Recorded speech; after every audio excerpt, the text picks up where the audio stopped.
Tape www.suividécole-au-sénégal.com.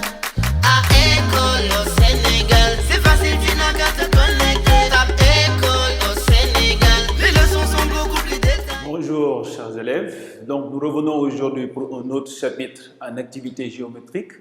Donc comme vous le savez déjà, on a déjà terminé notre programme en activité numérique, donc il nous reste les chapitres en activité géométrique. Donc la dernière fois, nous avons fait les aires, qui était notre 8e chapitre en activité géométrique. Donc aujourd'hui, on va entamer notre 9e chapitre, n'est-ce pas, en activité géométrique, qui porte sur quoi? Sur la géométrie dans l'espace, n'est-ce pas?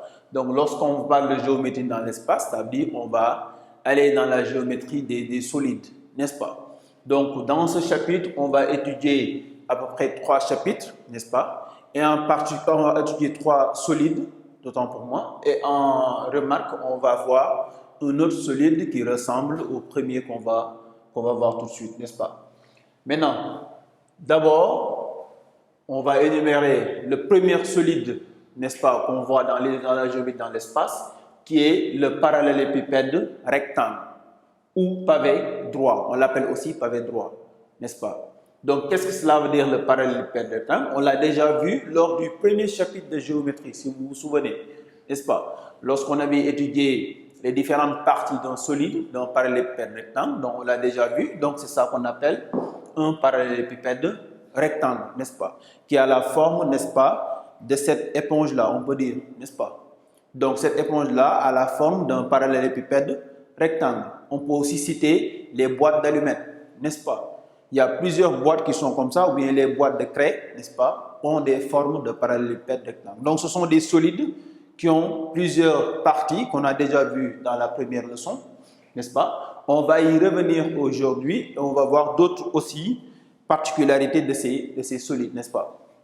Grand 1, n'est-ce pas, on a dit le parallélépipède rectangle. Donc, c'est le premier solide qu'on va étudier dans ce chapitre.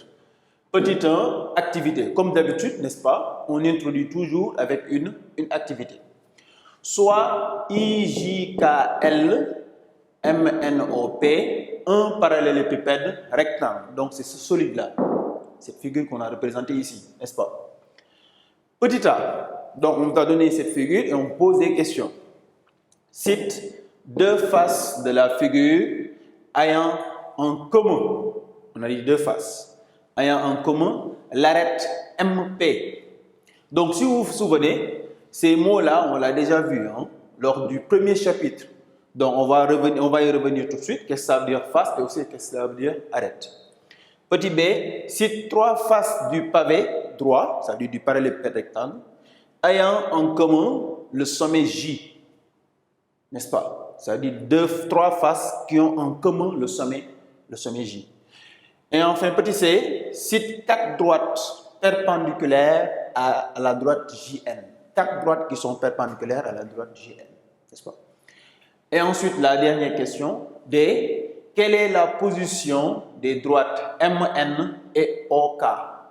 N'est-ce pas? Les droites MN et OK. Donc, on va essayer de répondre ensemble, n'est-ce pas, à toutes ces questions-là. D'abord, on nous demande, n'est-ce pas, de citer 2 faces, n'est-ce pas, de la figure ayant en commun l'arête MP. Donc, on avait vu que dans un parallélépipède rectangle, on avait combien de faces? On avait 6 faces. Il y a une face de devant, n'est-ce pas, qui est le rectangle IJNM. Il y a la face de derrière, qui est le rectangle LKOP. Et il y a la face de droite, n'est-ce pas? Parce qu'ici, c'est une représentation en perspective, n'est-ce pas? Pour montrer toutes les faces. Mais réellement, ils ont cette forme-là, ces solides-là, les parallélépipèdes rectangles, comme ça. Il y a la face de droite, qui est le rectangle JKON. Et il y a la face de gauche, qui est le rectangle ILPM. Donc, voici 4 faces. Donc, il reste les 2 faces, qui est la face de dessus, qui est le rectangle ILKJ. Et il y a la face de dessous, qui est en dessous, qui est le rectangle MPON. Donc, voici les 6 faces. Donc, on avait dit qu'un parallélépipède a 6 faces, n'est-ce pas? 12 arêtes et 8 sommets. 12 arêtes, ça veut dire ces segments-là. IJ, JN, ON, KK, LK, etc. Il avait 12 phases, 12 arêtes et 8 sommets. Donc, si vous comptez le nombre de points qu'on a ici, c'est 8 points. 1, 2, 3, 4, 5, 6, 7, 8. Donc, c'est 8 sommets. Donc, ça qu'on avait dit. Donc, tout point représente un sommet, tout segment représente une arête et toute face représente un rectangle. Tout rectangle représente une face ici. Maintenant, ici, on demande de citer deux faces de la figure qui ont pour arête commune le segment MP. Donc, on va retracer le segment MP avec une couleur pour vous montrer, pour voir quelles sont les deux faces qui ont pour arête commune MP. Donc, voici MP qui est là. Donc, on demande de citer deux faces qui ont pour arête commune cette arête MP là. Donc, on va dire l'arête MP appartient à quelle face d'abord? On va se poser cette question-là. Donc, si on voit l'arête MP, on peut dire qu'il appartient à deux faces. Il appartient à la face LPMI, qui est la face de gauche. Elle appartient aussi à la face de dessous, qui est la face PONM, n'est-ce pas? Donc, voici les deux faces, n'est-ce pas, qui ont pour arête commune l'arête MP, n'est-ce pas? Donc, on va répondre à la question. Donc, solution, n'est-ce pas? Petit a. Cite deux faces de la figure ayant en commun l'arête MP. Donc, les deux faces, on va répondre en disant les deux faces, n'est-ce pas, de la figure. Les deux faces de la figure ayant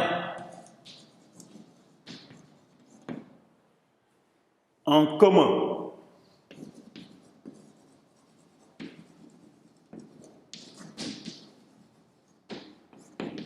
l'arête MP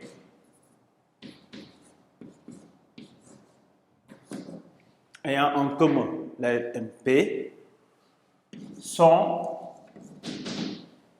donc on va les citer, ce sont les rectangles, n'est-ce pas, I, L, P, M et M, P, O, M. Donc, voici les deux faces. Donc, toute face représente un rectangle. Donc, on va les citer en citant les rectangles, n'est-ce pas? Donc, l'arête MP appartient au rectangle ILPM. L'arête aussi appartient au rectangle MPO, n'est-ce pas? Maintenant, on va passer à la deuxième question. Petit b. Donc, petit b, cite trois faces du pavé ayant en commun le sommet J. Donc, voici le sommet J. On va le mettre en couleur, le sommet J. C'est ça, n'est-ce pas? Donc, voici le sommet J. Donc, on demande de citer trois faces qui ont, comme le sommet J, un sommet en commun. Donc, ça veut dire qu'on demande de citer trois rectangles, parce que trois faces, une face, c'est un rectangle. Trois rectangles dont le point J appartient à ces trois rectangles. Donc, on regarde, le point J appartient à quel rectangle d'abord? On va citer tous les rectangles dont le point J appartient. Donc, on va dire les trois faces du pavé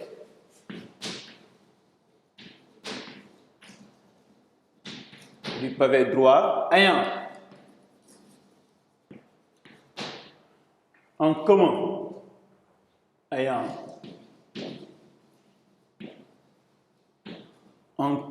le sommet J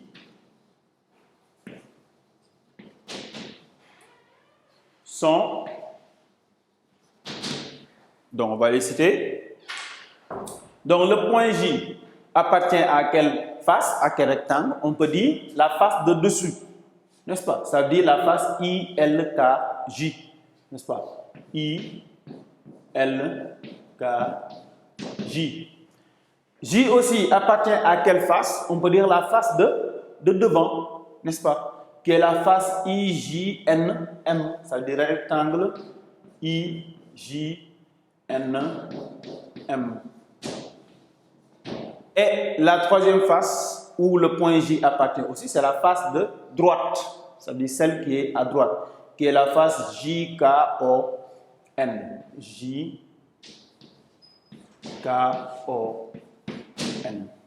Donc vous remarquez que dans toutes les faces qu'on a citées, dans tous les rectangles qu'on a cités, on a le point J, n'est-ce pas? Parce que c'est un point commun à toutes les trois faces. Comme tout à l'heure, on avait cité les trois rectangles, les deux rectangles, où on a les deux extrémités M et P, MP, MP, n'est-ce pas? Parce qu'on a dit en commun. Ensuite, petit C. Tape www.suividecolosénégal.com